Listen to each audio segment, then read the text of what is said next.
राधे भाइयों, आज हम लोग बिहार के इलेक्शंस को रिलेटेड टॉपिक के बारे में जानने वाले हैं। जैसा कि आप सभी को पता है कि 6 नवंबर और 11 नवंबर को बिहार में इलेक्शन है और सभी पार्टियों ने अपने अपने उम्मीदवार को नाम दे दिया है। तो चलिए जानते हैं क्या होने वाला है बिहार में, क्या इस वक्त तख्ता पलट होगी, क्या आरजेडी जीतेगी या जेडीयू जीतेगी, क्या होने वाली है। चलिए आगे वीडियो में जानते हैं। और सबसे बड़ा मुद्दा तो ये है कि यहाँ पे इलेक्शन में जातिवाद सबसे बड़ा मुद्दा है, जो कि आगे भी टॉपिक में पढ़ेंगे। उससे पहले चलिए आते हैं, सबसे पहले जानते हैं, आप सब हमारे इस चैनल को सब्सक्राइब कर लें ऐसे ही इंफॉर्मेटिव वीडियो रिलेटेड। तो चलिए देखते हैं। सबसे पहले आता है what's happening. Bihar post candidate caste key fights 5 numbers. चलिए एक minute. Candidates caste key fights 5 numbers that will shape the ultimate battle. कैसे वहां का अल्टीमेट बैटल को वहां के जो भी इलेक्शन जीतते हैं कैसे जीत सकते हैं। सबसे पहले क्या है, the stage is set for Bihar to face assembly election. जैसे कि अभी पहले ही आपको बताया कि 2 फेज में असेंबली इलेक्शन होने वाला है, एक 6 नवंबर को और एक 11 नवंबर को। और फाइनल जो कि है उसका वोटिंग का काउंटिंग जो है, जिसमें पता चलेगा कि कौन कैंडिडेट जो है वो विन किए हैं, कौन लूज किए हैं, वो 14 नवंबर को। तो ये तो आप सभी को पता ही होगा। तो अभी जो कि है अपने सारे पार्टी अपने अपने उम्मीदवार के नाम को घोषित कर दिए हैं कि कहाँ से किस सीट से कितने लोग खड़े होने वाले हैं। जैसे सबसे पहला आता है एनडीए सीट डिस्ट्रीब्यूशन। एनडीए का सीट डिस्ट्रीब्यूशन बिहार में क्या है। अब जैसे देख सकते हैं आप लोग कि बोरा on the final day of withdrawal the महात्मा Mahagathbandhan declared RJD leader Tejashwi Yadav as a chief ministerial candidate. तो चीफ मिनिस्ट्रियल कैंडिडेट आरजेडी की तरफ से कौन है, तेजस्वी यादव जी हैं। ठीक है। इस what is being seen as a late bid to resolve internal disputes and project unity ahead of the polls. वो as a 243 member assembly heads for one of its most closely watched election. Here are 5 key numbers that define the contest, from alliance equations, caste composition to prominent battles and the state final voters role. सबसे बड़ा तो voter का role ही matter करता है कि वो अपने हिसाब से किसको देना चाह रहे हैं, नहीं देना चाह रहे। जैसा कि एनडीए का अगर देखें हम लोग कि एनडीए का कहाँ से कितने सीट किन पार्टियों को मिले हैं, तो बीजेपी से 101 उम्मीदवार है, जेडीयू से 101 उम्मीदवार है, एलजेपी जो कि रामविलास पासवान के हैं उनके 29 उम्मीदवार है, 29। राष्ट्रीय लोक मोर्चा से 6 उम्मीदवार हैं, हिंदुस्तानी अवाम मोर्चा जिससे 6 उम्मीदवार हैं। चलिए, तो ये था एनडीए डिस्ट्रीब्यूशन, एनडीए का सीट डिस्ट्रीब्यूशन। अब आगे हम लोग जानेंगे जो महागठबंधन है उसके सीट शेयरिंग के बारे में। तो महागठबंधन जैसे कि आपको पता है इसमें भी बहुत सारी पार्टियों का मेल होता है। एक पार्टी ने इसमें बहुत सारे पार्टी जैसे Congress, RJD, CPI, CPIM, CPIML, VIP, ये सब पार्टी मतलब कि एक होकर वोट को लड़ते, इलेक्शन को लड़ते हैं। तो जिसमें से महागठबंधन का जो पहले भी आप लोग जाने कि जो चीफ हेड रखे गए हैं जिनका नाम क्या था, तेजस्वी यादव। और जिसमें से कांग्रेस से 61 कैंडिडेट्स खड़े हैं, आरजेडी से 143 कैंडिडेट्स खड़े हैं। और जो कि आरजेडी वहाँ पे सबसे बड़ा रोल वहाँ पे करती है, सबसे बड़ा समझिए तो सीट जो की है वो आरजेडी ही ला सकती है इसमें, इसलिए इन्हें ज्यादा कैंडिडेट को रखा गया आरजेडी में। सीपीआई से 9 कैंडिडेट्स को खड़ा किया गया है, और सीपीआईएम को 4 कैंडिडेट्स खड़ा गया, और सीपीआईएमएल जो है वो 20 कैंडिडेट्स, और वीआईपी जो की है उसे 15 कैंडिडेट्स। फिर क्या बोल रहा था, Mahagathbandhan initially had about 12 seats where at least 2 allies filed nominations. बोल रहा है कि जिसमें महागठबंधन में इनिशियली 12 सीट्स थे, जिसमें एटलीस्ट 2 अलाइज जो है कि नॉमिनेशन फाइल किए थे। तो ये था किसके बारे में, ये था महागठबंधन सीट शेयरिंग के बारे में। इससे पहले हम लोग देखे थे एनडीए सीट शेयरिंग के बारे में, ये था महागठबंधन सीट शेयरिंग के बारे में। अब आता है की फैक्टर्स। की फैक्टर्स क्या, कैसे किस चीज को लोगों को देखना चाहिए और उसके बाद वोटिंग करना चाहिए। सबसे पहले प्रॉब्लम वहां पे है, कोई भी पार्टी जीते, चाहे आरजेडी जीते, चाहे जेडीयू जीते, कोई भी जीते, लेकिन इसमें सबसे बड़ा इंपॉर्टेंट रोल ये होना चाहिए कि वहाँ पे एम्प्लॉयमेंट और माइग्रेशन जो कि है, जो एक स्टेट से दूसरे स्टेट लोग जा रहे हैं काम करने के लिए, और मतलब कि वो सब अगर बिहार में ही वो सुविधा मिल जाए तो बिहार में ही लोग काम करेंगे, बाहर जाने को उन्हें जरूरत भी नहीं पड़ेगा। तो वही है, one of the biggest issue in Bihar is the lack of loyal loyal employment. बोल रहा है क्या, सबसे बड़ा इशू जो है कि है बिहार में वो है लैक ऑफ लॉयल एम्प्लॉयमेंट। मतलब एम्प्लॉयमेंट का नाम का चीज ही नहीं वहाँ पे उतना कुछ, क्योंकि इंडस्ट्रीज ही नहीं, इंडस्ट्रीज होगा तभी तो वहाँ पे लोग काम कर सकेंगे। और ये सबसे बड़ा मैटर करता है यूथ के लिए, क्योंकि यूथ ही गांव अपने छोड़कर शहर में दूसरे दूसरे शहर में जाते हैं काम करने के लिए। और जो कि बहुत दूर रह कर भी फिर भी उन्हें वो इज्जत नहीं मिल पाता है कुछ पैसों के कारण। मतलब कि ज़्यादा पैसे का डिफरेंस नहीं होता अगर देखा जाए तो, लेकिन फिर भी वहाँ कुछ पैसे जो कि है इंक्रीज करके मिलते हैं, जिसके कारण लोग जो कि एक स्टेट से दूसरे स्टेट में जाते हैं, बिहार के लोग। बोरा many people leave the state in search of work. बहुत सारे लोग जो कि हैं वो काम के जरिए ही जाते हैं, क्योंकि खेती बाड़ी पे बहुत कम लोग डिपेंडेंट है यहाँ पे। मतलब कि करते हैं, ऐसा बात नहीं कि नहीं करते हैं, लेकिन बहुत कम लोग डिपेंडेंट हैं। फिर बोरा parties are making job creation major promise. देखिए, कोई भी पार्टी रहे, वो प्रॉमिस तो इलेक्शन टाइम सब कोई करते हैं, लेकिन जब बारी आता है, जब वो जीत जाते हैं, तो उसके बाद वो सबको भूल जाते हैं। फिर 5 साल बाद उन्हें याद आता है कि क्या करना नहीं। The opposition focusing on employment for young people. Linked to this is migration out of the state. Losing the workforce means voter concerns about what stay here become politically significant। हो रहा है कि यहाँ पे जो कि है मेन फोकस जो रहना चाहिए कोई भी पार्टी के हो, तो अगर वो जीतते हैं तो सबसे पहली बात कि वो यहीं पे एम्प्लॉयमेंट दे, माइग्रेशन को रोके, माइग्रेशन को कम करे जितना कम से कम कर सकते हैं। फिर why this matters: when voters feel that their economic futures are uncertain, they may be more inclined to vote for change।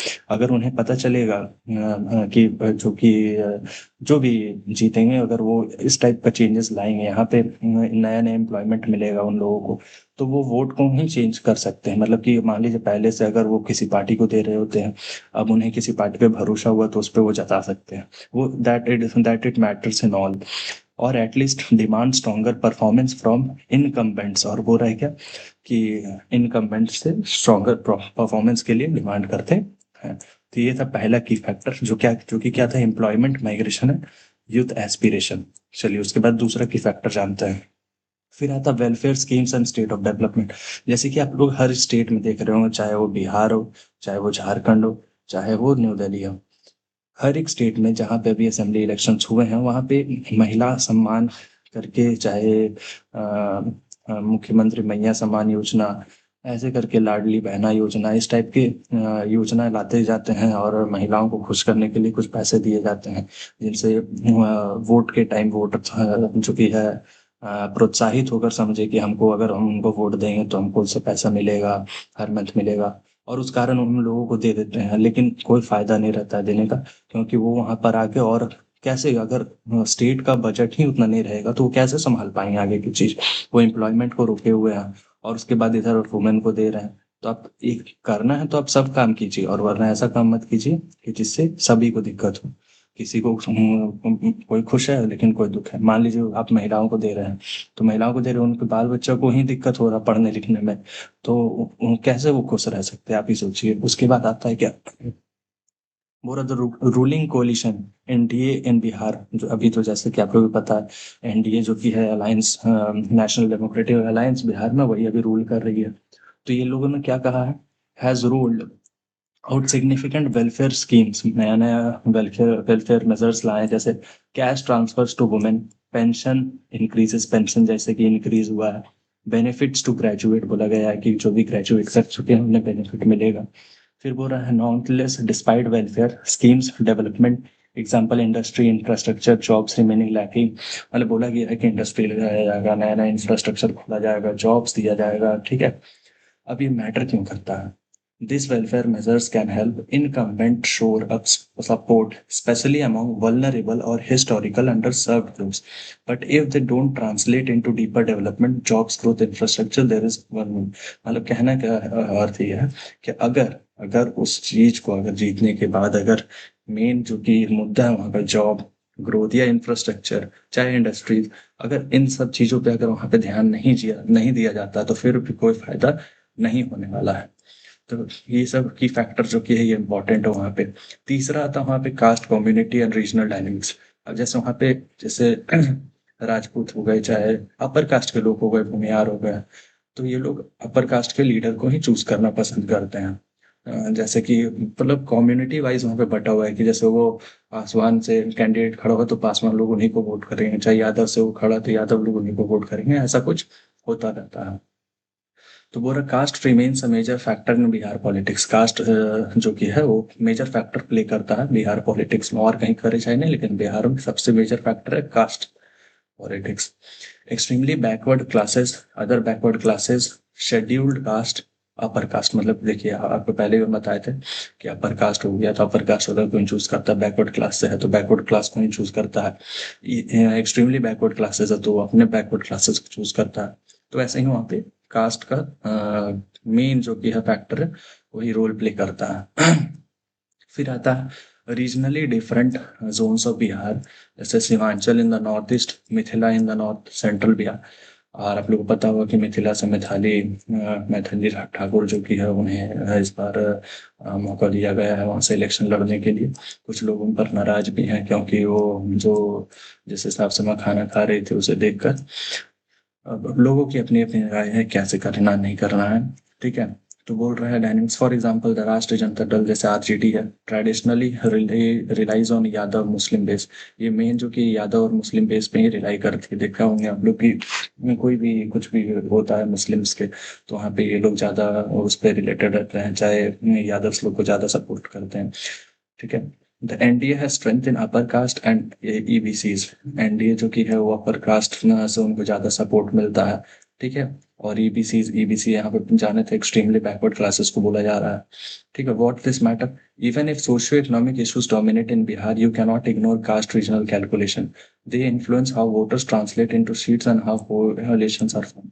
मतलब बोल रहा है क्या कि लोगों को ये नहीं मैटर करता है कि क्या है नहीं है, क्या होगा नहीं होगा, लेकिन वो लोग कास्ट के नाम पे ही ज्यादातर वोट देते हैं। उन्हें ये नहीं मायने रखता है कि अगर हम इन्हें वोट दें तो क्या होगा नहीं होगा, वो अपने कास्ट को ही ज्यादा सपोर्ट करते हैं।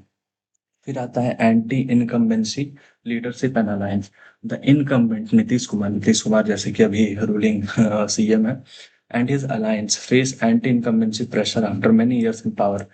जैसे कि 10-15 सालों से वो पावर में है, तो अगर फिर भी पहले से अगर देखा जाए जो लालू के समय था और अब के समय नीतीश कुमार के समय में, तो बहुत सारा चेंजेस हुआ है लेकिन फिर भी वैसा डेवलपमेंट नहीं हो पाया है जहां तक देखा जाए। लीडरशिप मैटर्स, क्या नीतीश स्टिल लेवाइन सपोर्ट, क्या नीतीश अभी फिर से सपोर्ट ला सकते हैं, लोगों का हौसला जीत सकते हैं। Is his appeal banning now in trend strategics में शेक अप कन्वेंशनल डायनेमिक्स। बोल रहा है कि कुछ भी हो सकता है, कुछ भी वहां का इलेक्शन में इस बार हो सकता है, क्योंकि अगर लोग चाहे तो उनको हटा भी सकते हैं, लोग चाहे तो उनको रख भी सकते हैं। जैसे कि for instance Prashant Kishor and his new outfit has are seen as a wild card factor. कि प्रशांत किशोर जो कि है वो कमबैक अच्छे से कर रहे हैं, बोल रहे हैं कि अगर मैं जीतता हूं तो मैं ऐसे करूंगा वैसे करूंगा। देखिए वादा तो सब कोई करता है, लेकिन वादा को निभाता कौन है, वो जब वो रूल कर रहा होता है तब वो बहुत बड़ा मैटर करता है। अतः alliance, the composition and coherence of alliance both ruling and opposition matter a lot in the translating vote to seats. If voter feel enough is enough, अगर वोटर को लगता है कि नहीं अब हद से ज्यादा हो गया, अब बस इतना ही रहना चाहिए। और if new leadership offers as a credible alternative, और जो न्यू लीडरशिप जैसे कि अभी देखिए प्रशांत किशोर जो कि न्यू कैंडिडेट ही है, ये आ रहे हैं, जैसे कि बहुत लोगों का इनको समर्थन भी मिल रहा है, सपोर्ट मिल रहा है। The election dynamics can shift, और अगर इनको पसंद किए लोग तो अब क्या हो सकता है कि इलेक्शन डायनेमिक्स जो है वो शिफ्ट चेंज ला सकता है। मतलब जैसे कि नीतीश कुमार को हटाकर प्रशांत किशोर जीत सकते हैं। Also alliances determine how vote splits happen, और अलायंस ये भी डिटरमाइन कर पाएंगे कि कैसे वोट स्प्लिट होता है, सॉरी, कैसे वोट स्प्लिट होता है। थैंक यू फॉर वॉचिंग, आज के लिए इतना ही। और आगे जानने के लिए इसी तरह फॉलो करें, सब्सक्राइब करें, और धीरे धीरे हम अगर कुछ भी गलती रह गई होगी तो हम उसको और सुधारने की कोशिश करेंगे। धन्यवाद।